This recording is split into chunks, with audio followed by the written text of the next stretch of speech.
Hi guys, today we'll talk about the best financial modeling course in Kolkata. In this video, we will talk about financial modeler salary, demand in the market and what you can expect after becoming a financial modeler. Myself Arushika, your career coach. Let's get started. Before moving ahead, I want to tell you कि अगर आप एक best financial modeling course search कर रहे हो, then to make it easier, I have added a link to the best financial modeling course in the description.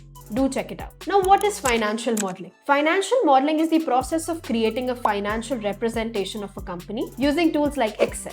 It helps in forecasting future revenue, expenses, profits, and cash flows. Based on historical data and assumptions, companies use financial modelers for business planning, investment decisions, fundraising, valuation, budgeting, and merger and acquisitions. In simple words, a financial modeler helps businesses predict their future financial performance and make smart strategic decisions. The demand for financial modelers is very high. Companies are willing to offer high salaries to grab skill-based financial modelers because every business needs proper financial planning. If anyone is looking to build a career in this field, then he or she can expect 4.5 LPA to 8 LPA at a fresher level, 10 LPA to 22 LPA at mid-level experience, and 25 LPA or 55 LPA after 7+ years of experience. So as per my experience, it's really good to go course if you're serious about building a strong and high-paying career in finance. Now I hope you liked the video. Do like, comment and share, and don't forget to check out the link to the best financial modeling course available in your city. Thank you.